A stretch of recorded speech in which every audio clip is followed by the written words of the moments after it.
நண்பர்களே, நான் செய்யும் இந்த பண்டைக்கால ஆராய்ச்சி சில வேளைகளில் நான் நினைத்து கூட பார்க்காத சில விஷயங்களை குறித்து என்னை பேச வைக்கின்றன. அந்த வகையில் இன்னைக்கு நான் சொல்ல போற விஷயங்கள் ஒருவேளை உங்களுக்கு விருப்பம் இல்லாமல் இருக்கலாம், ஆனாலும் அது உண்மைதான் அப்படின்னு நான் நினைக்கிறேன். அப்படியாக இன்னைக்கு நான் பேச போறது திராவிடர்களின் பூர்வீகம் பற்றியது. நண்பர்களே, உண்மையில ஆரியர்களாகட்டும் அல்லது திராவிடர்களாகட்டும், இந்த இரண்டு குரூப்புமே இனங்கள் அப்படின்னு சொல்ல முடியாது. இந்த பெயர்கள் பிராந்தியங்களை அடிப்படையாக கொண்டன. இப்போ ஆர்மேனியா நாட்டிலிருந்து வந்தவன் ஆரியன். அதே மாதிரி இந்திய துணைக்கண்டத்தின் நீர் சூழ்ந்த பகுதி, அதாவது திரவம் சூழ்ந்த பகுதியான திராவிடத்தில் வாழ்ந்தார்கள்.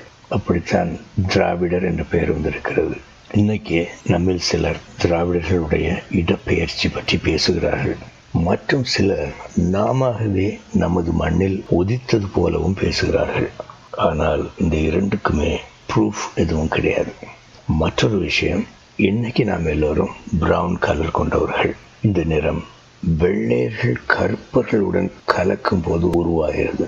ஆனால் இந்த கலப்பு உலக சரித்திரத்தில் முதல் முறையாக எப்போது ஏற்பட்டது என்பதுதான் கேள்விக்குறி. இப்போ நான் கிமு சுமார் 2900 ஆண்டு வாக்கில் குஷ் என்ற கச்சியப்பரின் இனத்தவர்களான விஸ்வாமித்திரர், ராமர் மற்றும் கிருஷ்ணர் போன்றவர்கள் அந்நாட்களில் வெள்ளையாக இருந்த இந்திய மக்களுடன் இனக்கலப்பு கொண்ட போது இந்தியர்கள் பிரவுன் நிறம் கொண்டவர்களாக மாறினர் என்று நான் கூறியிருக்கிறேன். ஆனால் தமிழகத்தில் இனக்கலப்பு அதற்கு முன்னமேயே கிமு சுமார் 3100 ஆண்டிற்கு அண்மையில் மன்மதன் என்று நாம் அழைக்கும் காமதேவன் பாண்டியர்களுக்கு சொந்தமான குமரி நாட்டு துறைமுகமான தென் மதுரையில் அபாரிஜின்கள் என்று அழைக்கப்பட்ட தனது மக்களுடன் வந்து இறங்கிய போது தொடங்கியது. நண்பர்களே, மன்மதன் உட்பட இந்த அபாரிஜின்கள் கருப்பர்கள். நாம் ஆங்கிலத்தில் நார்மல் என்ற சொல்லின் எதிர்ப்பதமாக அப்நார்மல் என்று கூறுகிறோமே, அதுபோலத்தான் ஒரிஜினல் மக்கள் மாறிப்போன போது அவர்கள் அபாரிஜினல் ஆனார்கள். இது குறித்து 1601 ஆண்டில் எழுதப்பட்ட நோவாவின் பயணங்கள் என்ற புத்தகத்தில் காண்கிறோம். டயோனிசியக்கா என்ற கிரேக்க இலக்கியத்தில் இதே மக்கள் பார்பேரியர் என்றும் அழைக்கப்படுகிறார்கள். இப்போ நமக்கும் முன்னால இந்த நிறக்கலப்பு எங்க உண்டாச்சு அப்படின்னு பார்த்தோம்னா, அது பண்டைய இத்தாலிய நாட்டில் உண்டானது. அங்கேயும் இதே மன்மதனும் அபாரிஜின்களும் தான் இனக்கலப்பில் ஈடுபட்டனர். அங்கே அவர்கள் செய்ததுதான் பேக்கனேலியா என்று அழைக்கப்படும் காம களியாட்டமாகும். அதைத்தான் அவர்கள் இந்தியா வந்தபோது காமன் விழா என்ற பெயரில் தமிழர்களிடையே அறிமுகப்படுத்தினர். இதை அறியாமல் தான் நம்மில் சிலர் நம்முடைய காதலர்கள் விழாவை ரோமானியர் திருடி கொண்டு போய்விட்டார்கள் என்று கூறிக்கொண்டிருக்கிறார்கள். சரித்திர நிகழ்வுகளுக்கு ஒரு வரிசை கிரமம் உண்டு நண்பர்களே. அதை நாம் குழப்பிவிட்டால் சரித்திரத்தில் உண்மை இல்லாது போகும். சரி, அது போகட்டும். ஆரம்ப காலங்களில் பாண்டிய மக்கள் வெள்ளையர்களாகத்தான் தோற்றமளித்தனர் என்பது பலரும் அறியாத ஒரு விஷயம். பாண்டு என்ற சொல்லுக்கு வெண்மை என்று பொருள்படும். ஆக பாண்டியர்கள் வெள்ளையர்கள், பஞ்ச பாண்டவர்கள் வெள்ளையர்கள்.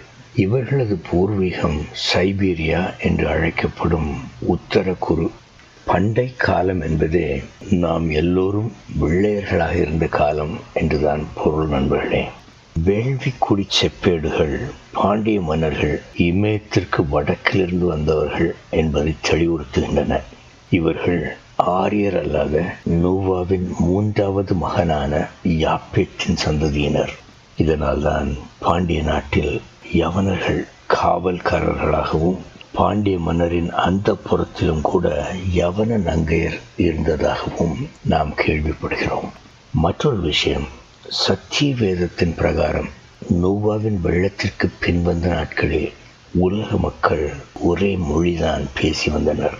அதனால்தான் எகிப்திலிருந்து வந்த காமதேவனின் மக்கள் பாண்டியர்களுடன் சுமூகமாக பழக முடிந்தது. அதாவது தமிழ் மொழி அதுவரையில் உருப்பெற்றிருக்கவில்லை என்பதுதான். மேலும் ஒரு சுவாரஸ்யமான விஷயம் என்னவென்றால், காமதேவனின் மக்கள் கிமு 3100 ஆண்டு வாக்கில் குமரி நாட்டை சார்ந்த தென்மதுரை வந்தடைந்தனர் என்று சொன்னேன் அல்லவா? அந்த நகரம் சில நூற்றாண்டுகளுக்கு உள்ளாகவே கடலில் மூழ்கி போய்விட்டிருந்தது. அது எப்படின்னு கேட்டீங்கன்னா, மகாபாரத யுத்தம் கிமு 2750 ஆண்டு வாக்கில் நிகழ்வுற்றது.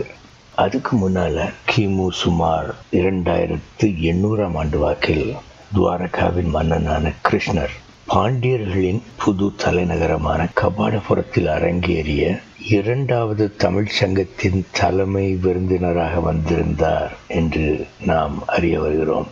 இந்த செயலும் கூட உலகம் முழுவதும் ஒரே மொழிதான் பேசியது என்ற பைபிளின் கூற்றை உறுதிப்படுத்துவதாகத்தான் அமைகிறது.